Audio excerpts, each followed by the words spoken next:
14 की हो, 27 की हो, 37 की या फिर 40 की, मानसिक रोग एक ऐसी समस्या है जिससे अभी हर कोई जूझ रहा है। अब इसका निदान क्या है और इसका समाधान कैसे होगा, आज इसी मुद्दे के साथ मैं रश्मि श्रीवास्तव हाजिर हुई हूं आप सभी के सामने। और हमारे साथ डॉक्टर प्रोफेसर संतोष कुमार हैं जो कि मानसिक रोग विशेषज्ञ हैं, इसके साथ ही एचओडी हैं नालंदा मेडिकल कॉलेज पटना के। उनसे हम बातचीत करेंगे और आखिर मानसिक रोग होता क्यों है, इसका समाधान क्या है और इस समस्या को लोग अपने मन में क्यों छिपा कर रखते हैं, इन तमाम विषयों पर हम चर्चा करेंगे, बातचीत करेंगे। पहले तो डॉक्टर संतोष, बहुत स्वागत है आपका कशिश न्यूज पर।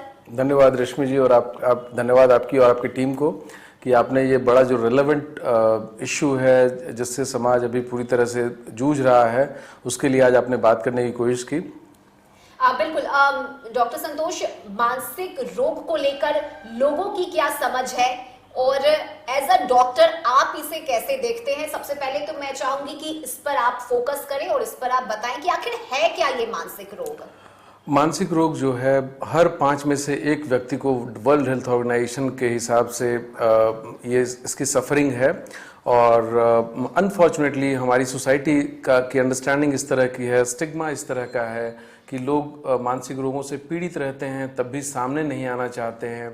कई बार तो बरसों बरस बीत जाता है, उसके बाद भी रिलेटिव्स और पेशेंट्स खुद भी शर्म की वजह से, स्टिग्मा की वजह से सामने नहीं आते हैं और सफ़र करते रहते हैं। जी, मानसिक रोग के मरीज आपके पास आते हैं और वो हर उम्र के होते हैं। सबसे कॉमन समस्या क्या है जो आप अमूमन देखते हैं जो मरीज आपके पास आते हैं? क्योंकि मानसिक रोग एक ऐसी बीमारी है, एक ऐसी चीज है जिसे लोग सार्वजनिक नहीं करना चाहते हैं, प्राइवेट रखना चाहते हैं, और वो एक भरोसा है उन्हें कि मेरी जो पर्सनल लाइफ है, मेरी जो पर्सनल बातें हैं वो सेफ रहेंगी। इसी उम्मीद के साथ वो आपके पास आते हैं। तो क्या कॉमन समस्या है? जो सबसे कॉमन इलनेसेस हम लोग देखते हैं वो एंग्जाइटी और डिप्रेशन के साथ लोग आते हैं। उसके अलावा कई बार लोग sleep difficulties, relationship difficulties, sexual difficulties, नशा और बाकी जो अपना स्ट्रेस का जो प्रॉब्लम्स होता है उसकी वजह से हमारे पास आते हैं। आपने सेक्स की बात कही, रिलेशनशिप की आपने बात कही, ये एक ऐसा मुद्दा बन गया है अभी के समय में, या फिर हम ये कहें कि ये एक ऐसी वजह बन गई है, खासकर यंग जनरेशन में, यंगस्टर में ये काफी देखा जाता है। तो आपके पास किस तरह के लोग आते हैं, क्या एज रहती है उनकी, क्या कॉमन समस्या होती है? रश्मि जी, जैसा आपने शुरुआत में ही कहा, हमारे पास मतलब काफ़ी यंग बच्चे, adolescents, in fact mature main, women और एल्डरली, हर तरह के लोग आते हैं। वो डिपेंड करता है कि किस तरह की बीमारी से वो पीड़ित हैं। तो यूजुअली उनका एज ग्रुप उसके हिसाब से वो हम लोगों के सामने आता है। क्या इसकी वजह है? एज अ डॉक्टर आपको क्या लगता है कि आखिर इसकी वजह क्या है, निदान इसका क्या हो सकता है? जी, आमतौर पे मेंटल इलनेसेस का जो कॉमन वजह है वो कई बार स्ट्रेस है। मतलब आज कोई भी नहीं है जो स्ट्रेस से अछूता हो। जब हमारा परिवेश चेंज हो रहा है, जब हमारा फैमिली का स्ट्रक्चर चेंज हो रहा है, हम न्यूक्लियर फैमिलीज़ की तरफ बढ़ रहे हैं, लिव इन रिलेशनशिप्स की तरफ बढ़ रहे हैं, जहाँ पे हमारी अंतरंग मित्रता और अंतरंग हमारे संबंध कम रह गए हैं, तो वैसे में स्ट्रेस बहुत कॉमन है। उसके सिवाय सब्सटेंस अब्यूज़ यानी नशे का जो उपयोग है हमारे युवाओं में आजकल काफ़ी बढ़ रहा है, और इसकी वजह से मेंटल इलनेसेस का इंसिडेंस और प्रेवलेंस काफ़ी बढ़ गया है।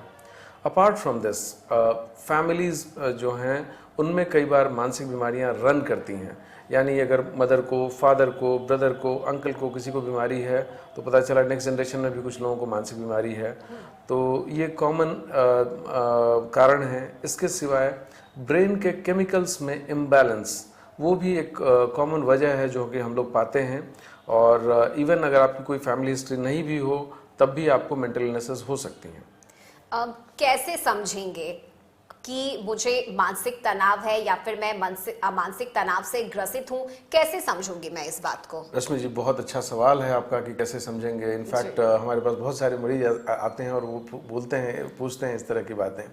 यदि आपके पर्सनल लाइफ में, वर्क लाइफ में या आपके मतलब दोस्तों के साथ संबंधों में गिरावट आ रही है, यदि आपके काम काज में गिरावट आ रही है, आपकी एफिशिएंसी खराब हो रही है, यदि आपका day to day life affect हो रहा है, इसका मतलब है कि प्रॉब्ली अगर आपका फिजिकल हेल्थ ठीक है तो आपका मेंटल हेल्थ अच्छा नहीं है, मानसिक दिक्कत हो रही है आपको, और आपको प्रोफेशनल्स की हेल्प लेनी चाहिए।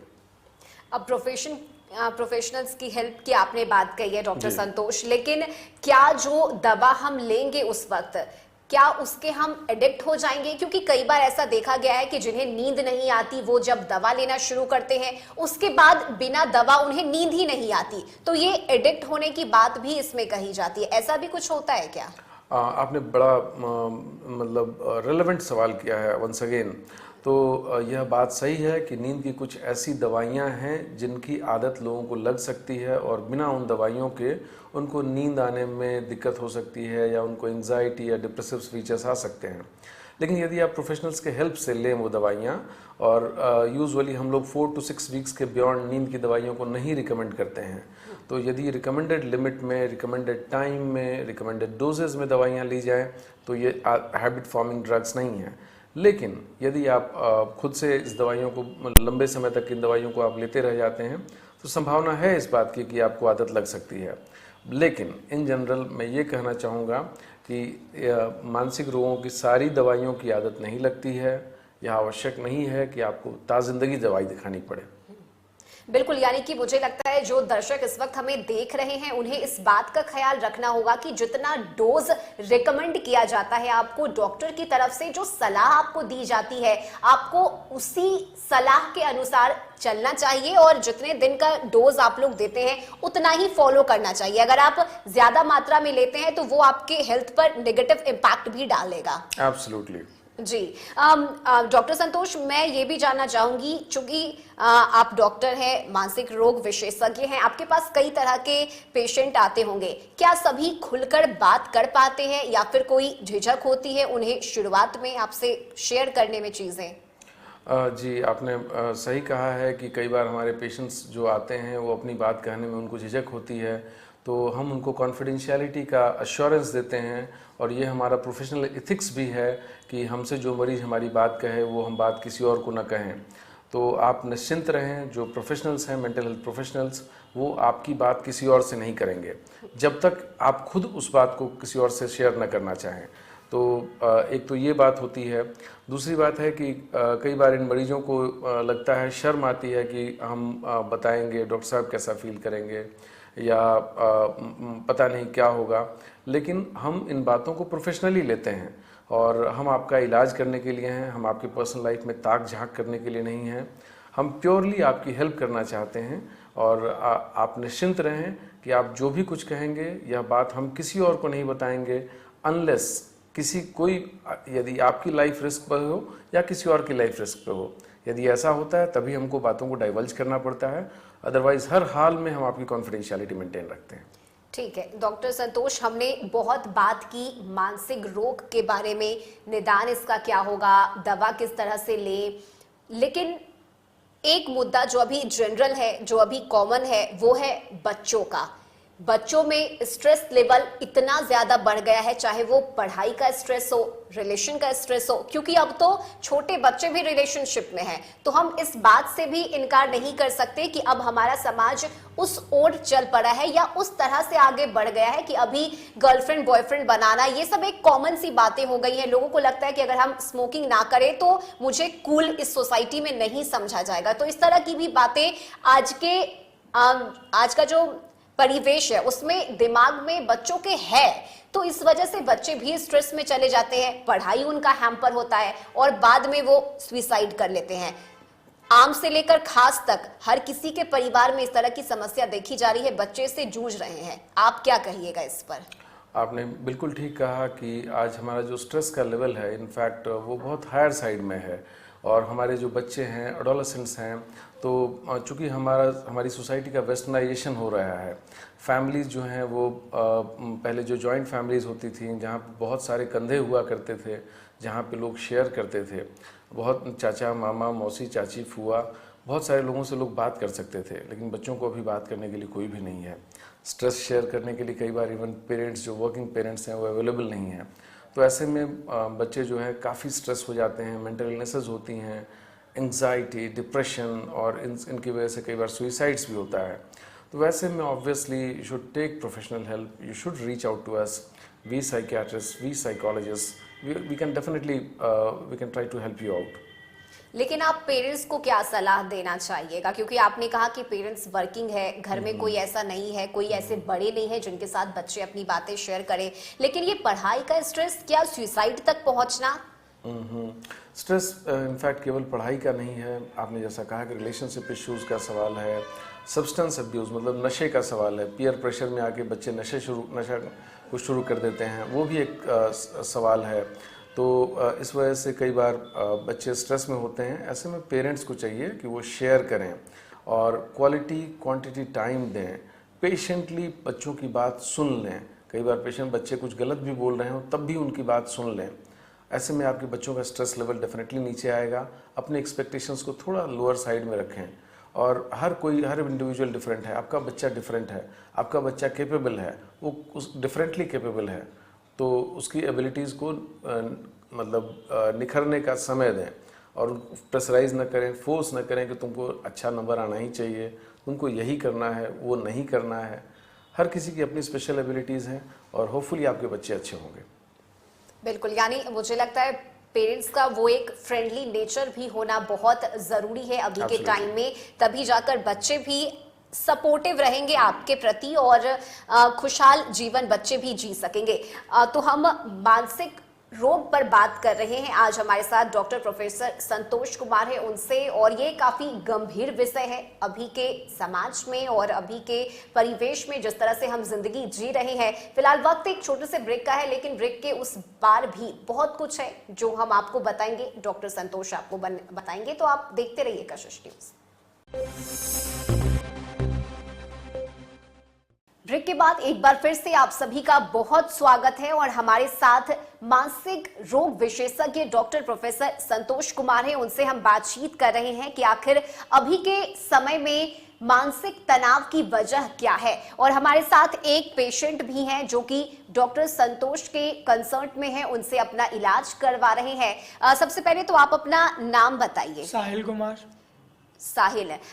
साहिल, क्या परेशानी आपको हुई, आपको कैसे पता चला कि आपको मानसिक रोग है, और आप कैसे आए डॉक्टर संतोष के पास? Ma'am actually main reason depression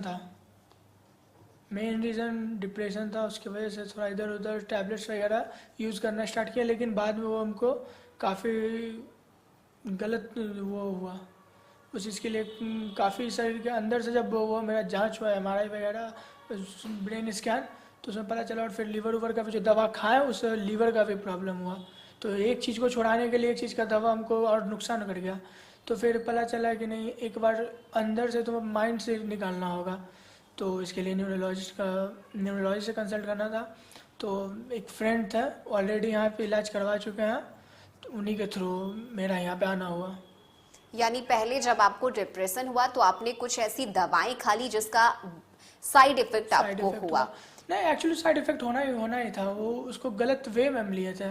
जो टैबलेट का यूज कुछ और था और उसको यूज किसी और वे में कर लिया। कितने वक्त से आप आ रहे हैं डॉक्टर संतोष के पास? कितना टाइम हुआ? Almost 1 month. 1 मंथ हुआ है। कितना फायदा लग रहा है इस 1 मंथ में? कितने रिकवर हुए हैं आप? ऑलमोस्ट 95%। ओके, 95% आपने रिकवर कर लिया है। या मैम, क्या कहना चाहिएगा इसके लिए डॉक्टर संतोष को? इनके लिए इस चीज़ के लिए तो क्या ही बोले मैम। मतलब एक तरह से समझिए कि बहुत उस जगह से वापस लाया जहाँ से मुड़ना नामुमकिन हो चुका था मेरे लिए। क्योंकि उस चीज़ का किसी भी चीज़ का आदत लग जाना, उसके बाद उसको डायरेक्ट कम करना इम्पॉसिबल हो जाता है उस वे में।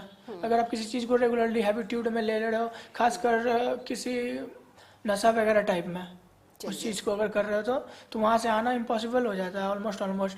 लेकिन हाँ, थोड़ा सा विल पावर अपना जगह है, थोड़ा सा अंदर से खुद से रखा, और उसके बाद सर से कंसल्ट किया तो काफ़ी। और एक चीज़ और था कि कहीं भी जाए तो बस दवाई जो आपका प्रॉब्लम है वो सुनेगा, और आपका क्या है दवा चल रहा है वो चला के रहेगा। बिल्कुल, यानी डॉक्टर संतोष से आपको पूरा हेल्प मिला और आपने रिकवर भी किया। बहुत अच्छा लगा साहिल आपसे बात करके। आप अच्छे से रिकवर कीजिए और अपने लाइफ में कुछ अच्छा कीजिए।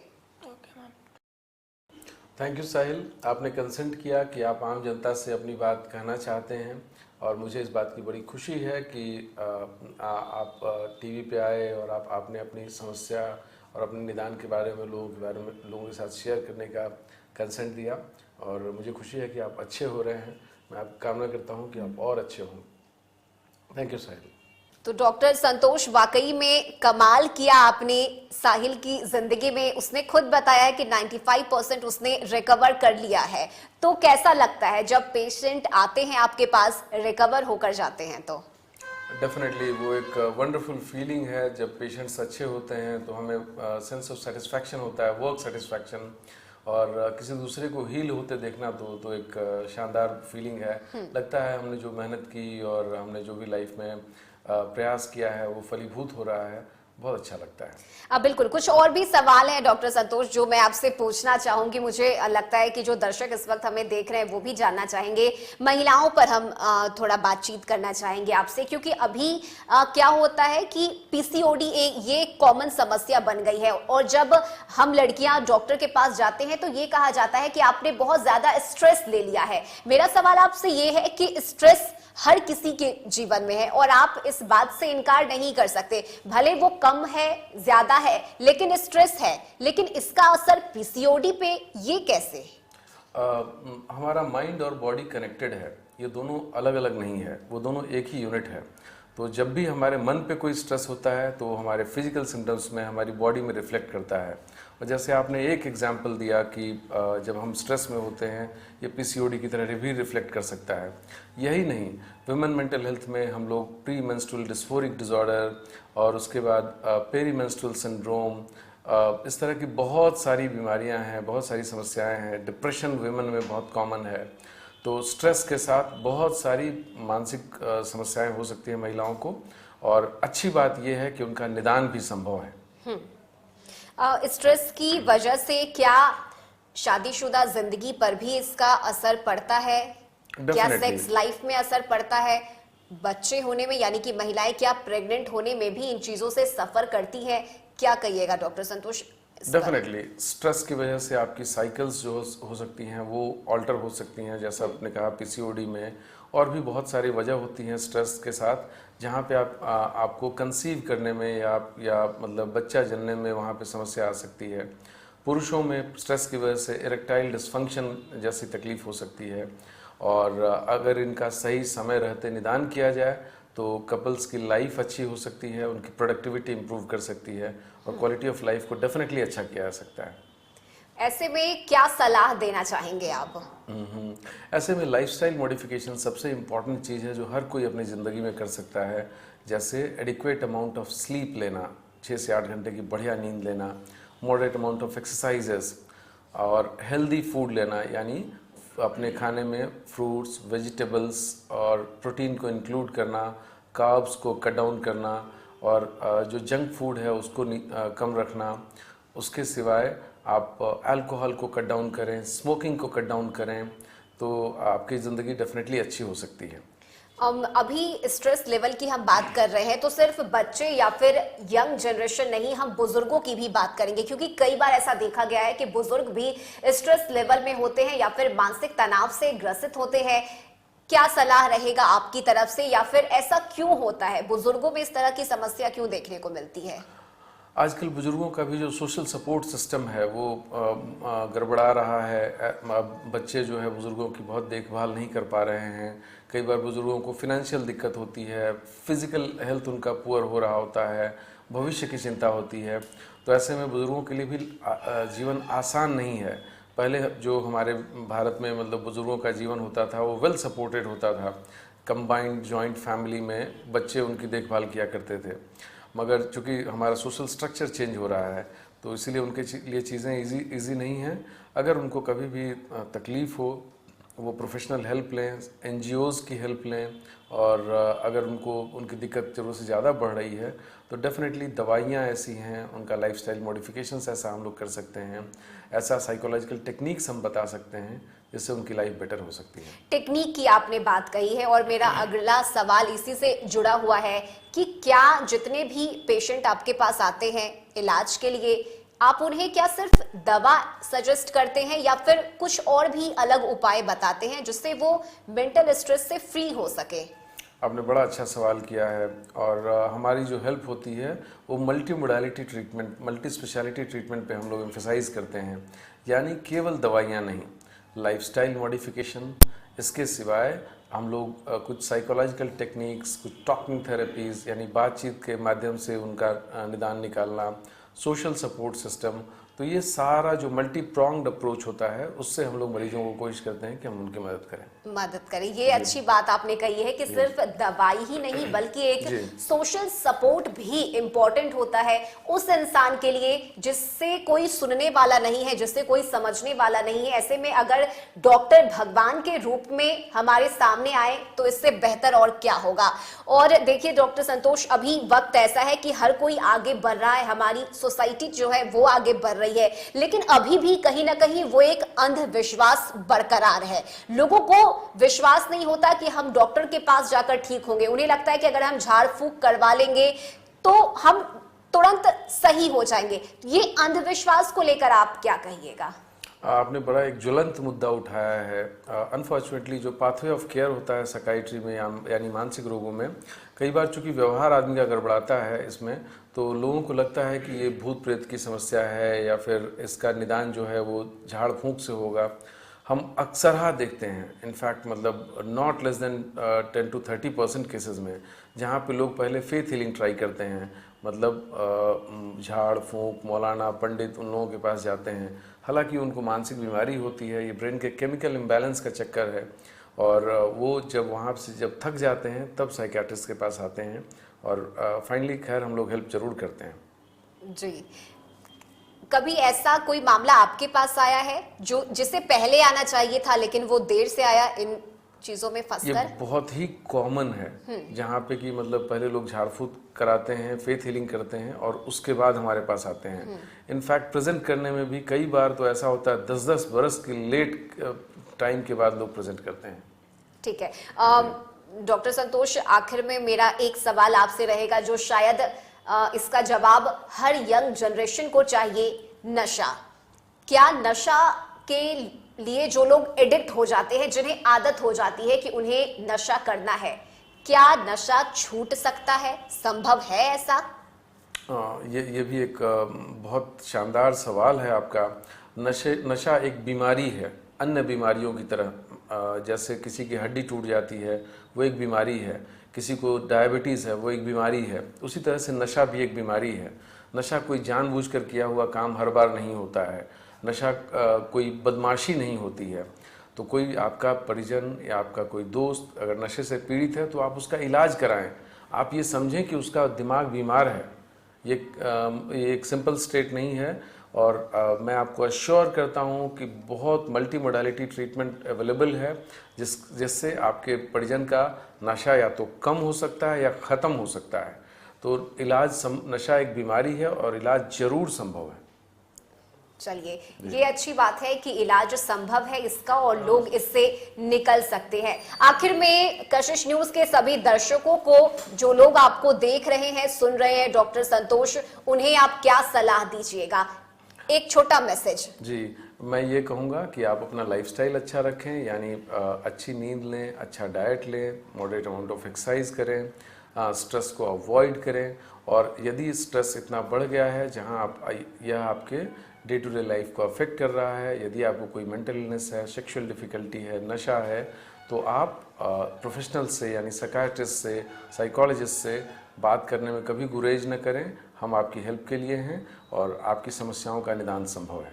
बिल्कुल, बहुत अच्छा लगा डॉक्टर संतोष आपसे बातचीत करके। तो ये थे हमारे साथ मानसिक रोग विशेषज्ञ डॉक्टर प्रोफेसर संतोष कुमार, जो कि एचओडी हैं medical college Nalanda medical college Patna के। और जिस तरह से डॉक्टर संतोष काम कर रहे हैं, जितने भी पेशेंट इनके पास आ रहे हैं वो रिकवर करके जा रहे हैं, तो ये एक अच्छी बात है। और मुझे लगता है कि उन्हें उम्मीद है कि अगर वो आपके पास आएंगे तो ठीक होकर, बेहतर होकर जाएंगे। इसी आशा के साथ आपके पास आते हैं। तो बहुत शुक्रिया, जितने भी पेशेंट के लिए आप भगवान के रूप में सामने आए उसके लिए आपका, और हमारे साथ इस बातचीत के लिए धन्यवाद रश्मि जी, और आपकी पूरी टीम को धन्यवाद। Thank you.